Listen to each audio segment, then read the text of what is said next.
Welcome, everyone. Thank you for joining us tonight. I'm Rachel Fetterman, Associate Curator of Modern and Contemporary Drawings and co-curator of the exhibition Bridget Riley Drawings from the Artist's Studio. And I hope you had a chance to see the exhibition before you came in. I'm delighted to introduce Thomas Crow, who is the Rosalie Solow Professor of Modern Art at the Institute of Fine Arts at New York University.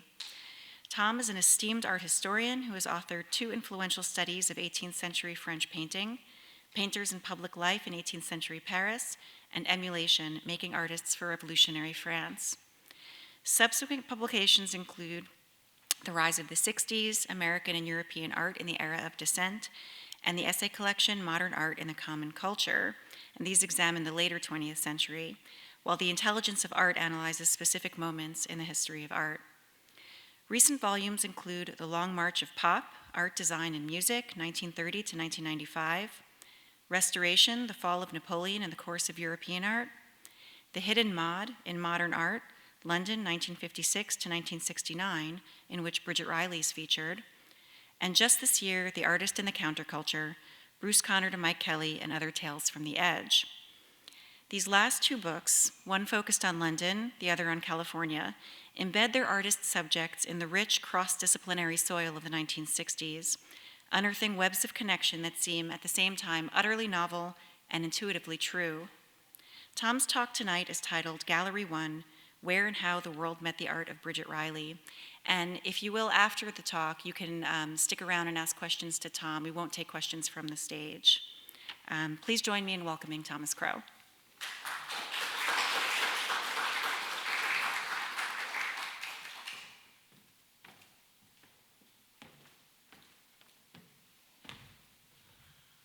Many thanks, Rachel, for that kind introduction, and of course for the exhibition, which now in New York we are privileged to see, having done a couple of out-of-town tryouts.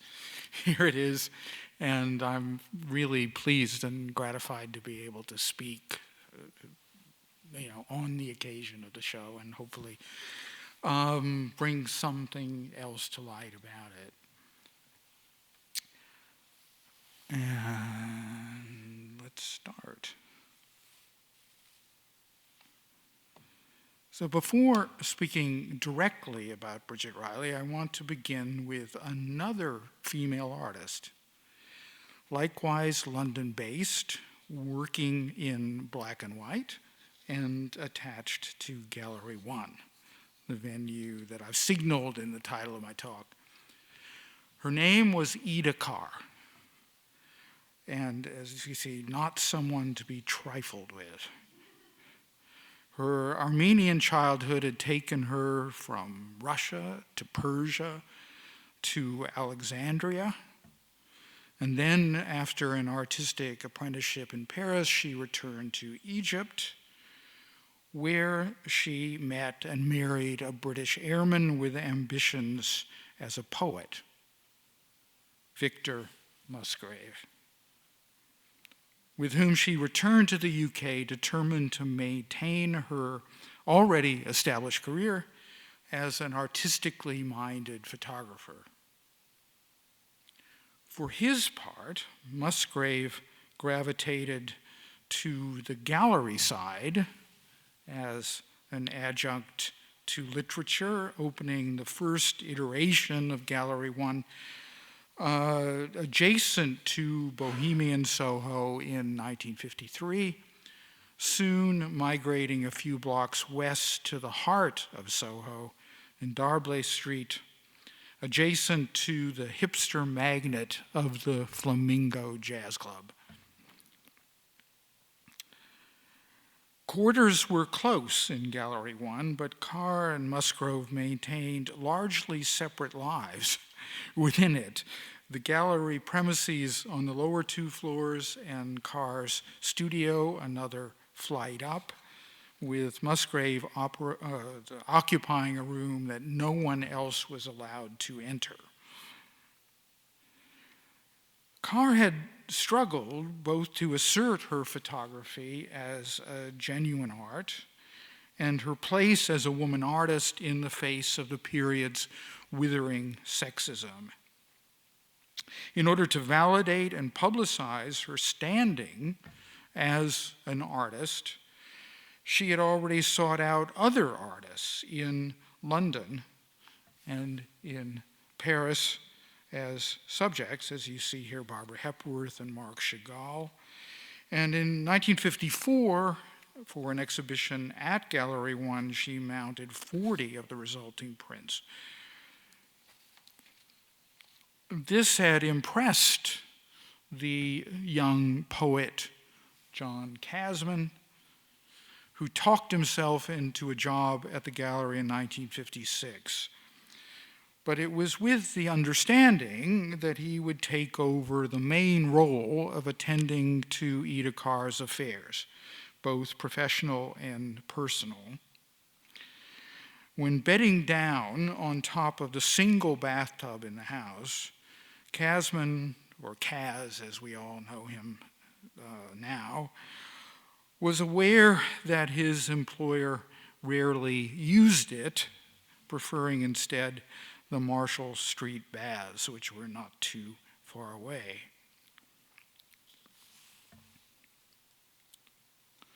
Here, Kaz leans out to address Musgrave in the company of an unidentified woman, plainly a picture that Carr would not have taken, though it would have held no surprises for her either.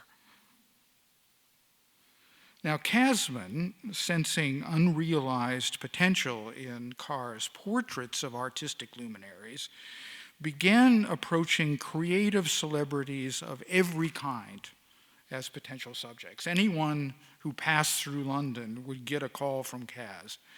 As he said, I would telephone them and say I'd been commissioned by a newspaper to interview them and photograph them, which he was just making up, of course. I said I'd just bluff it.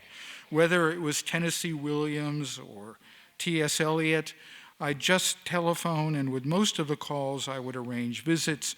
We collected authors and artists and then sell them via an agency to newspapers all over the world. Hovering over the sessions, Casman would smooth over awkwardnesses like the moment with Eliot when it became clear that Carr did not know who he was. But he also prodded her to take her photography in a different direction, to supplement her heavy view camera that she used for portraiture with a portable Rolleiflex and venture into the streets and pubs and arcades around Soho to create saleable documentary picture stories. So very much in the spirit of the London proto-pop movement, this one features a strange kind of pantomime unicorn flanked by passers-by in a sort of frieze below a billboard advertisement, emblazoned with a grinning girl on a swing and the Starburst detergent slogan, Omo adds brightness. But this direction was one, but far from the only prescient move being pursued at Gallery 1 towards the kind of art that would soon establish itself as a trend in London. Musgrave's poetry network led to his meeting the Goan artist F.N. de Souza and giving him his first solo exhibition in 1955, with other painters from the subcontinent to follow. And I think de Souza's painting, though not neglected since, is certainly ripe for greater attention. Yves Klein mounted his monochrome propositions at the gallery in 1957, which was their first exposure outside of France. And the Institute of Contemporary Art, the London Institute of Contemporary Arts, deemed the occasion significant enough to stage a public sort of discussion, explication between the artist and the very supportive French critic Pierre Bastoni.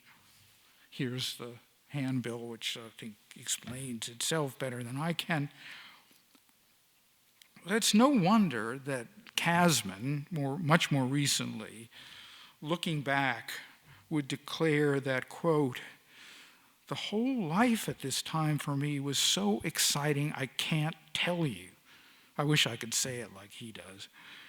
Because everybody was such an exaggerated character, you could hardly believe it possible that I knew so many people that were caricatures of their own. They were people that were so full of being people, you wondered how they had time to do anything else. They were so intensely different from everyone else. Now, in that rush and excitement in mixing with the city's creative cutting edge, he'd achieved exactly what had been on his mind when he applied for a job at Gallery One and submitted to Musgrave's requirements. But he stayed there only long enough to gain the confidence to spread his wings more independently, including a rather dispiriting spell with Frank Lloyd at the Marlborough Gallery, but leading in 1963 to the watershed moment for the London art scene when he opened his own gallery in New Bond Street. To find it, you'd see just a narrow opening, little classical portico between two shop fronts. And then you'd go through a kind of narrow corridor, unadorned corridor, and then rounded a corner at the end to reveal this space, one that was unlike any other in London at the time and for a good time to come. The clarity and spaciousness of its top-lit galleries, the industrial chic of its Pirelli rubber floor, all that proved a revelation to the London art scene in themselves. Its instant cachet evident in the suite of photographs, this being one of them, taken by Lord Snowdon, Anthony Armstrong Jones, consort of Princess Margaret, which capture Casman and his financial partner, the Marquis of Dufferin, contemplating the first exhibition in the new gallery, the concentric circle canvases by the American painter Kenneth Noland, exactly the kind of artist for whom the environment had been engineered.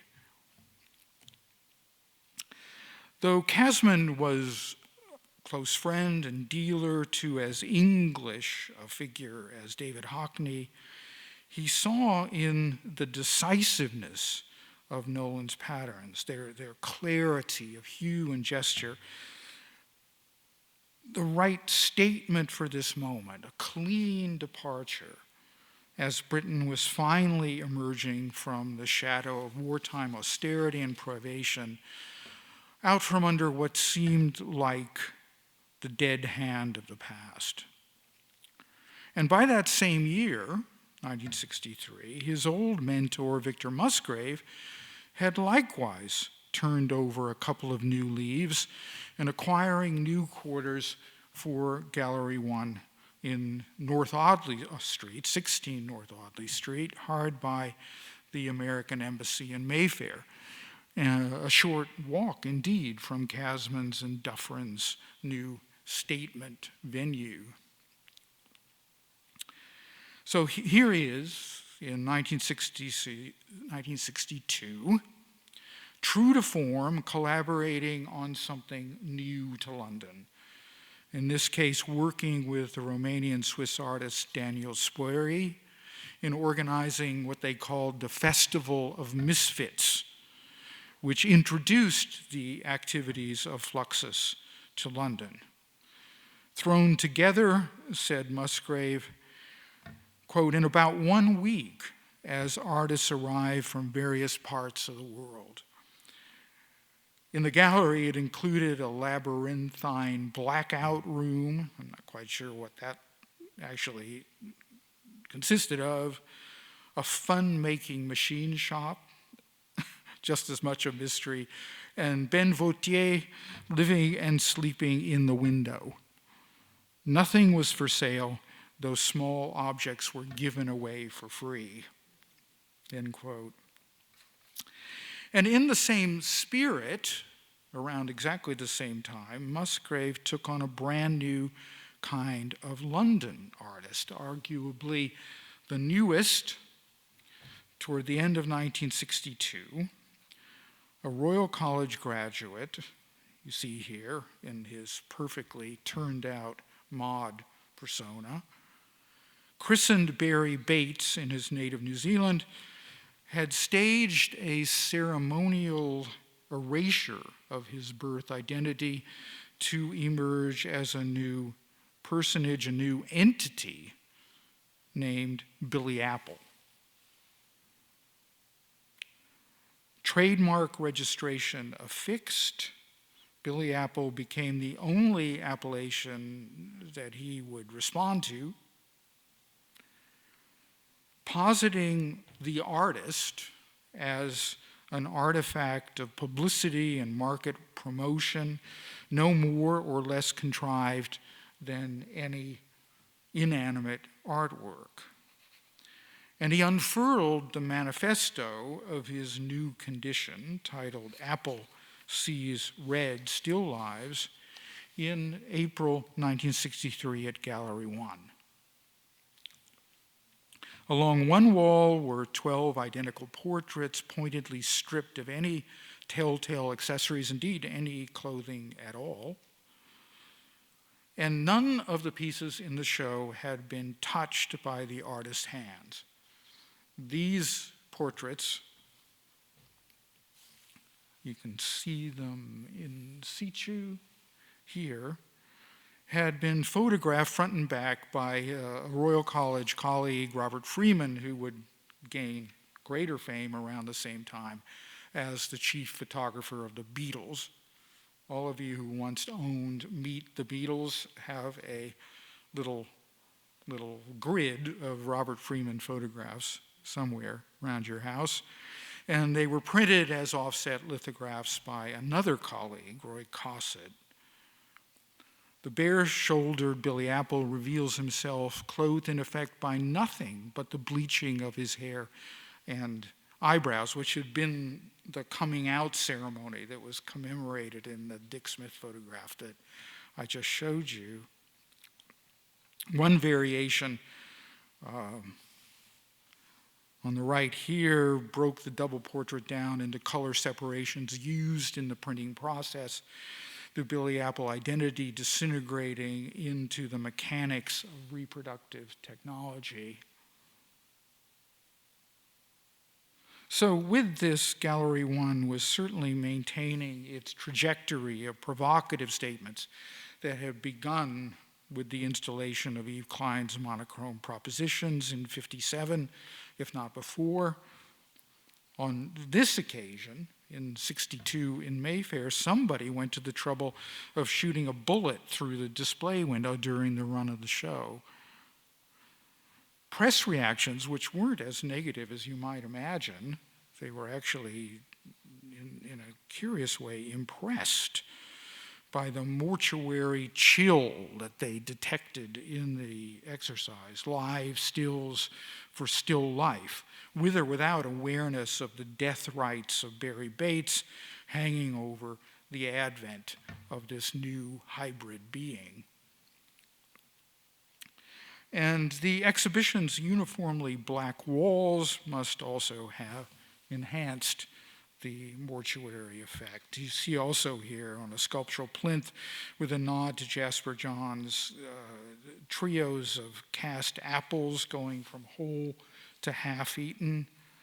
Their pulp black, which he titled 2 minutes and 33 seconds, with a nod to John Cage as well as to Duchamp for the time it took him to consume the apple. And on a tray with another nod to Duchamp, there was a bronze cast of his own prominent Adam's apple, with which you see him posing here.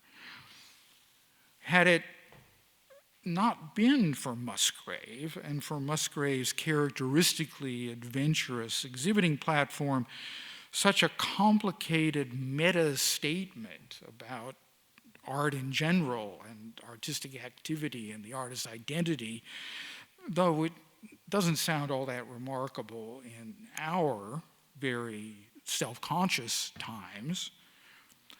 But then it's hard to imagine it finding a home in the sparse gallery environment of London in the early 1960s. So that's the Gallery 1 preamble. So now on to our chief subject, Bridget Riley, whose own period of study at the Royal College in the mid-50s had drawn none of the precocious attention that David Hockney, that Pauline Botti, and others of their cohort, along with the very proactive Billy Apple, had enjoyed. In fact, she barely attended her classes and left without a qualification, afterwards suffering a kind of nervous collapse. On her recovery, she was able to secure an income working in the art department of the J. Walter Thompson advertising agency, which was in Mayfair as well, supplemented by some part-time art teaching on the side, a dispiriting come down from what her artistic ambitions had been, which in fact are very tellingly manifested in the early work, the early graphic work that's in the exhibition, so it can give you some direct connection with that. Though obscure, she remained fiercely proud and determined that she would answer the misogyny of the period through her art. And the break that made her answer possible and decisively changed the whole global landscape of 1960s art, as we know, came about in a scene that might have come from a movie scenario. One evening in 1961, leaving the Mayfair premises of J. Walter Thompson in the direction of Grosvenor Square, she got caught in a downpour and ducked into the nearest storefront. It took her a moment to realize that she was sheltering in the entryway of an art gallery, namely Gallery 1.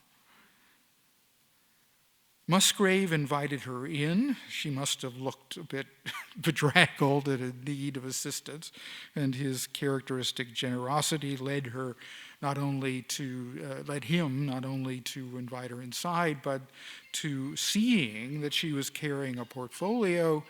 He detected that she was an artist and asked her to look at the show and tell him what she thought.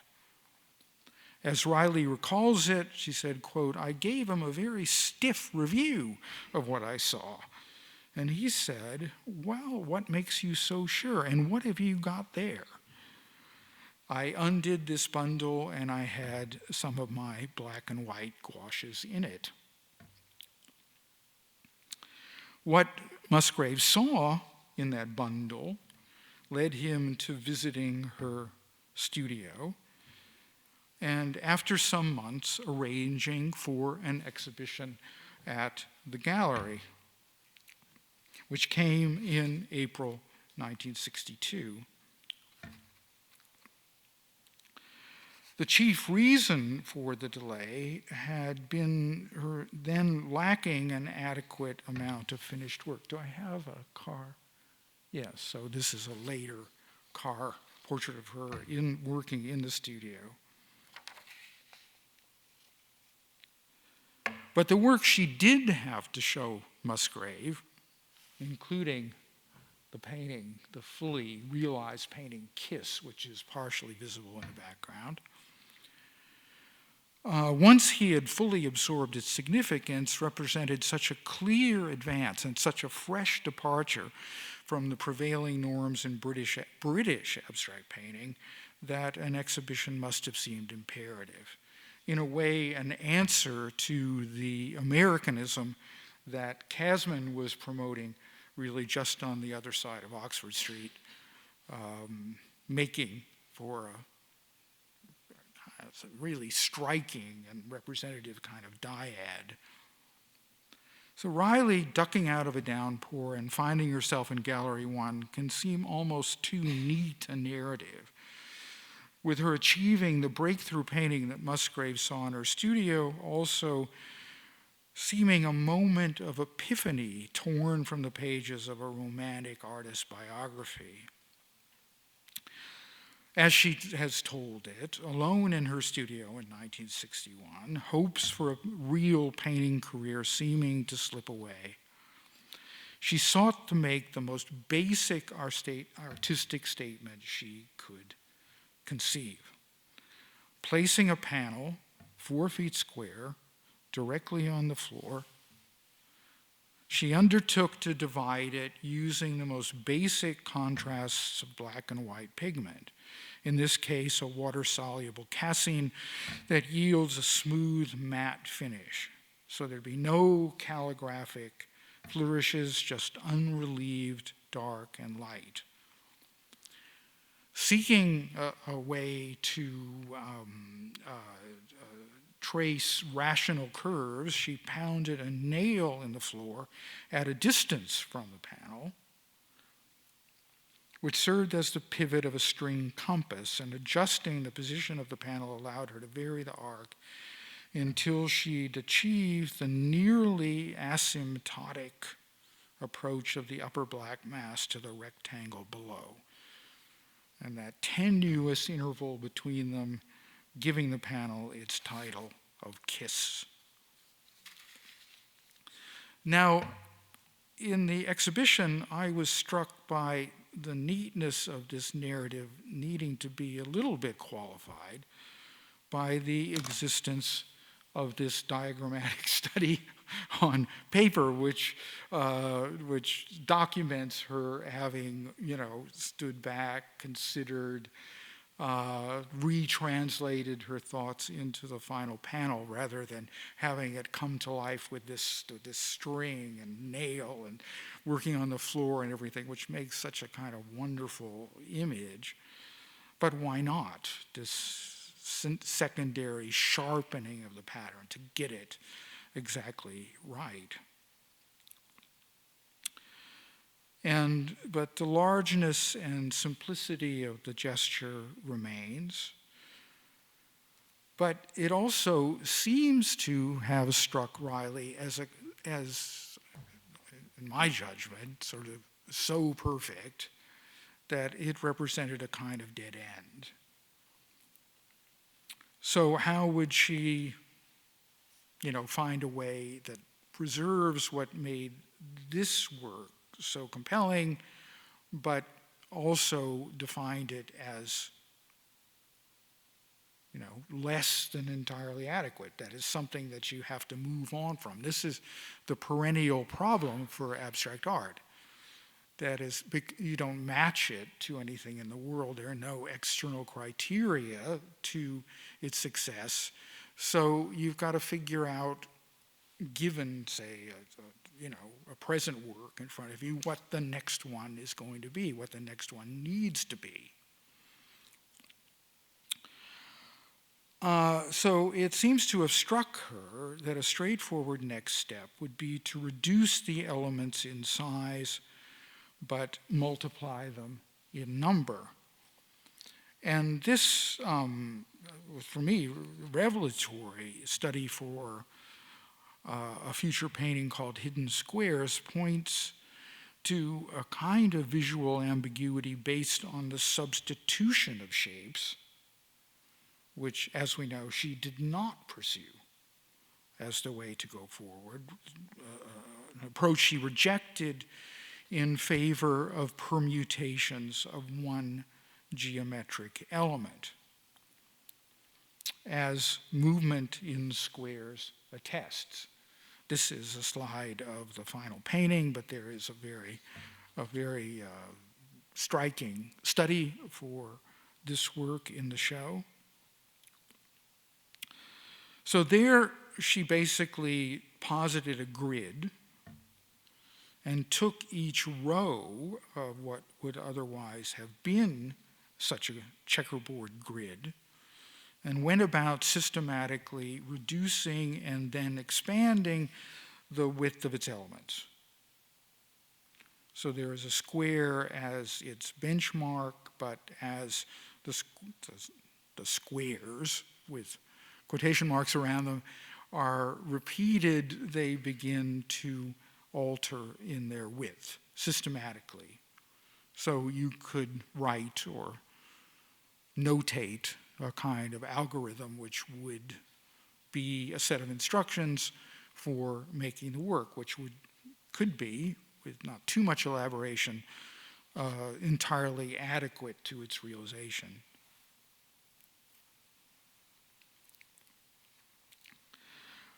So there's nothing about the formula that departs from an easily graspable pattern on a flat surface.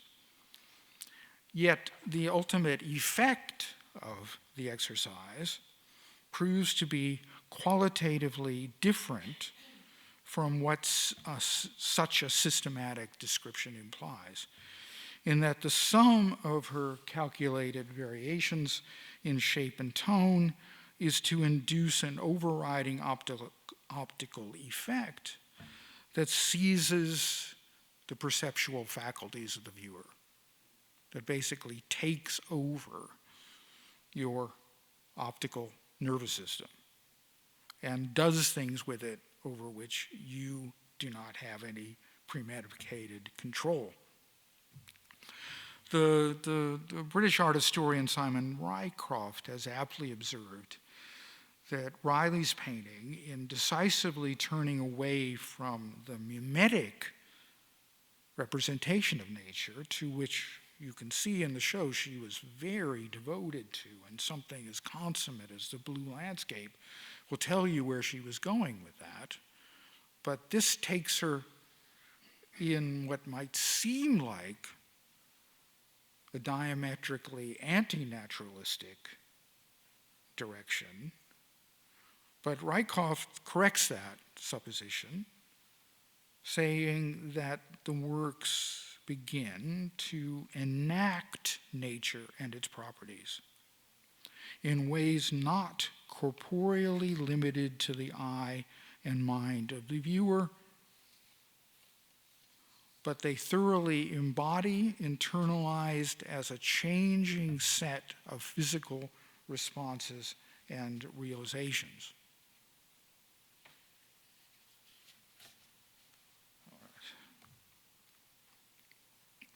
So, prompted by the drawings in her portfolio, Musgrave goes to the studio, and these were the two completed panels that he saw.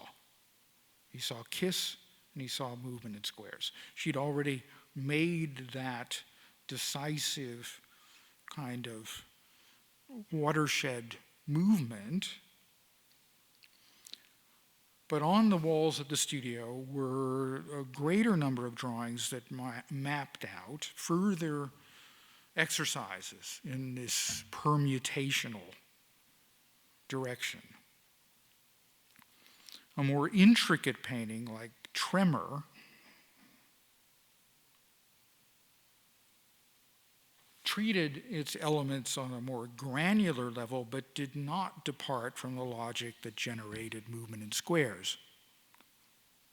A close-up look reveals the compositional process for what it is.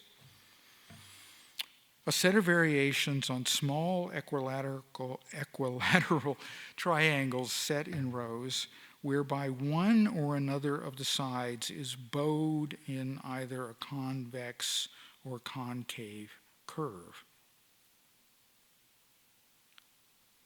Riley's principle of repeating small units of one geometrical type establishes something that we can intellectually comprehend as a stabilizing grid subjected to easily comprehensible variations. Viewed close up, the sober, as here, the sober logic of shape transformation that governs each row dominates our attention. And it doesn't seem very difficult to look at. But pull back to take in the whole composition, and then the involuntary apperception of waves and undulations decisively takes over, amply affirming the pertinence of its vibratory title.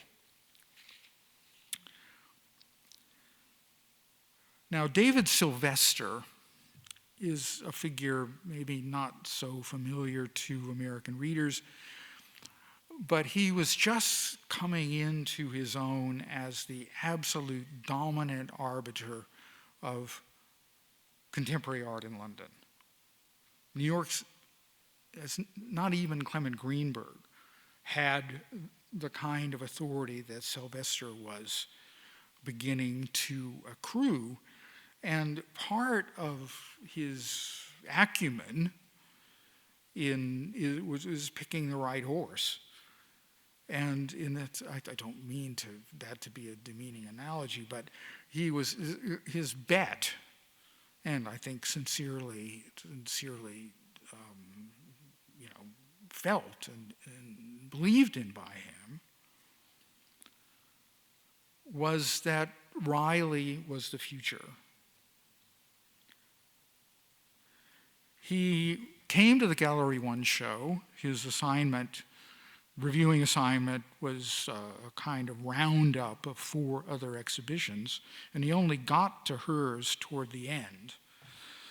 But the unqualified praise he offered certainly made up for its length. He said, Bridget Riley is a hard-edge abstractionist, as he informed the readership of the New Statesman. Quote, painting in black and white, mostly using squares, circles, and parallel lines as units in such a way that they can seem to be jumping, flashing, bending. He then shifts his attention to the calculated logic of shape transformation. Plainly speaking of, oh, wait a minute, this is,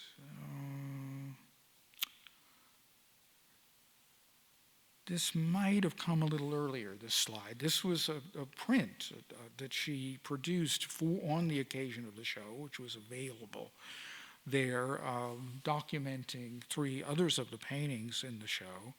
So this is meant to stand as the documentation of the exhibition. So let's see what the next one is. There, that's what I wanted. So Sylvester, plainly speaking of movement in squares without naming it, praises, quote, the contrast at once unnerving and reassuring between all the frenetic activity that occurs where the squares are compressed and the serene stability of those which have retained their proper proportions. And he has square quotes around the word proper. In fact, he was so taken by the painting, by Movement in Squares, that he purchased it as he was the representative of the Arts Council for the permanent collection of that body. And he went further, seeking to buy another major panel for himself. Now, there's a provisional study in the exhibition for a painting to be titled Horizontal Vibration, but one that seems not to have been nearly horizontal enough for her liking. The expanded final version impressed Sylvester enough that he sought to buy it for himself, as I said. But another buyer had beat him to it, over which the critic seems to have made something of a fuss.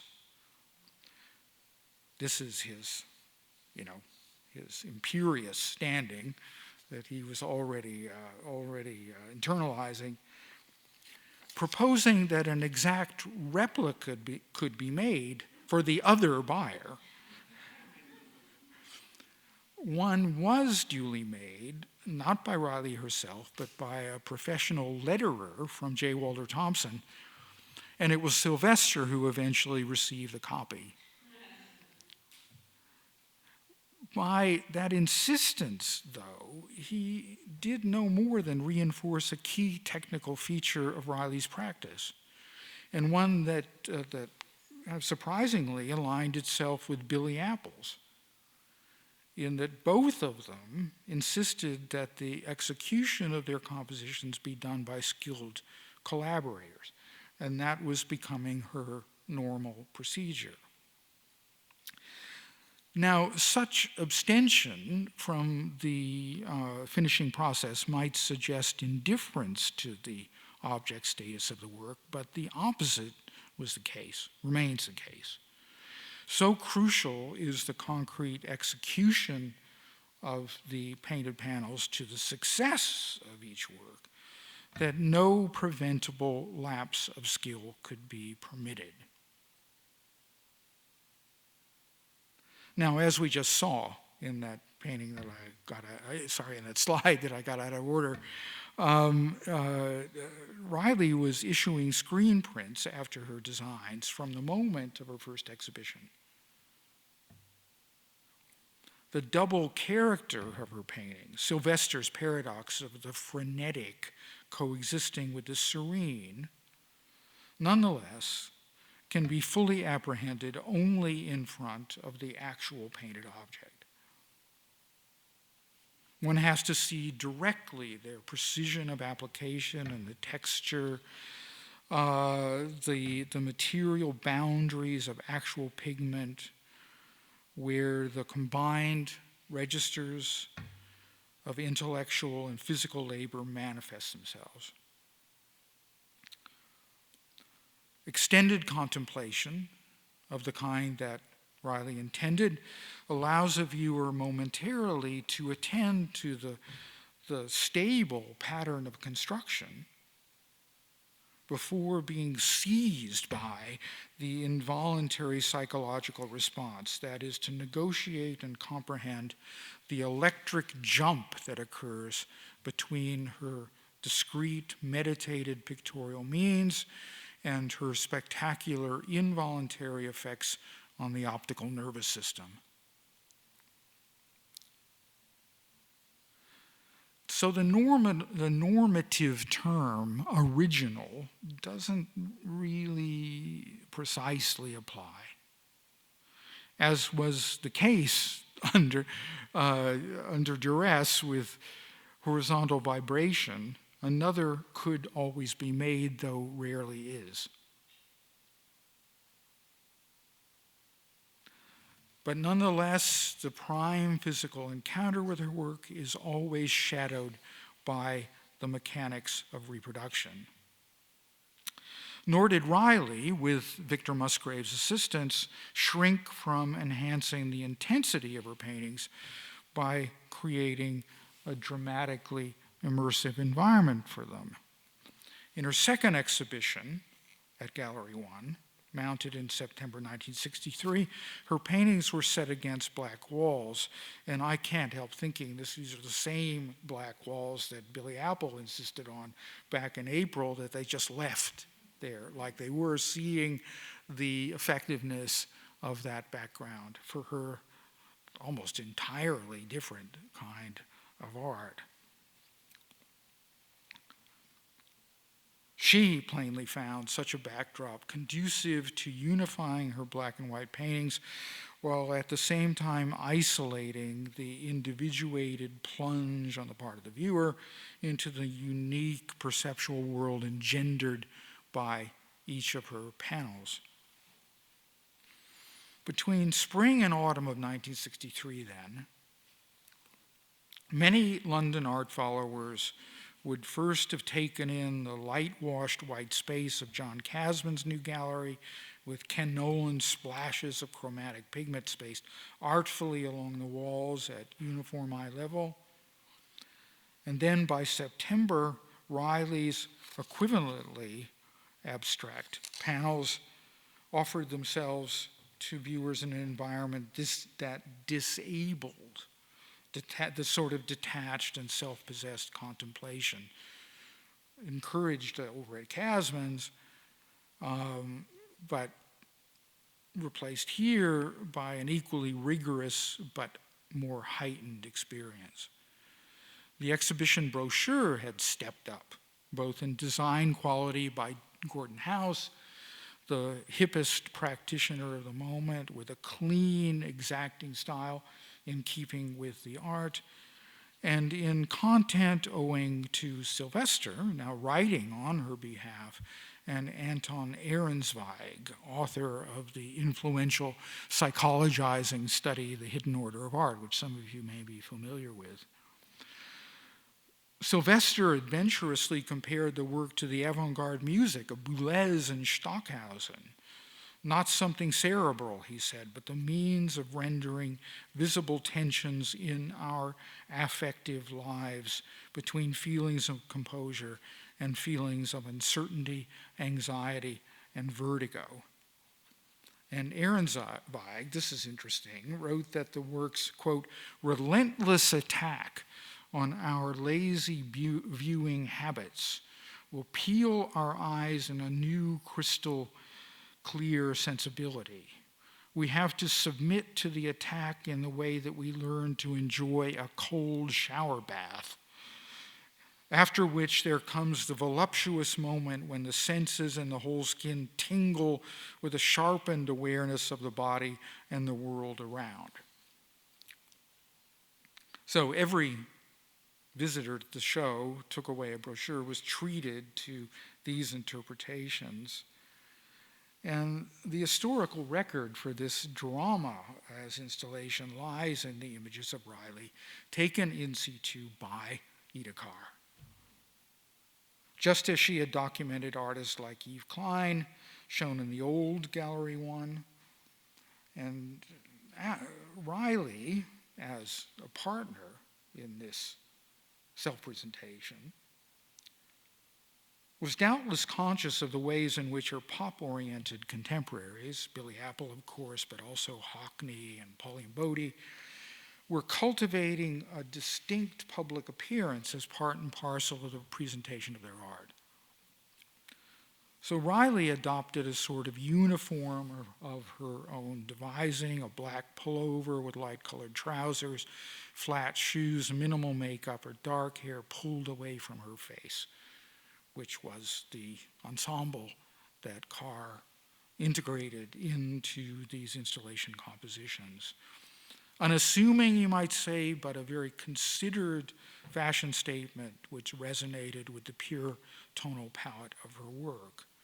Relative lack of adornment, likewise signaling a studied professionalism and efficiency of execution as the counter to prevailing stereotypes of the feminine.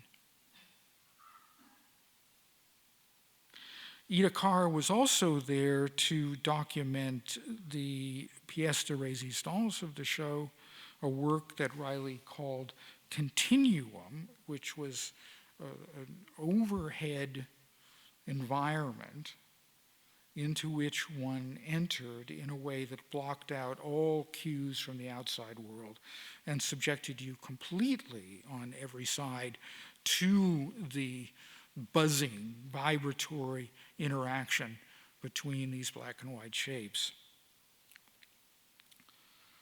In the words of the reviewer for the Times, quote, a geometrically precise black and white pattern of compressed and expanded vertical stripes 6 feet high and 28 feet long, coiled in a circle so that you can stand in the center of an endless surface, end of quote. So instead of her patented disorientations taking place inside one's head, the effect inside Continuum was bodily. The same reviewer said, the optical effect of the pattern is such that only by keeping one's eye fixed on a set point can one confirm that the surface is actually within the reach of one's hand.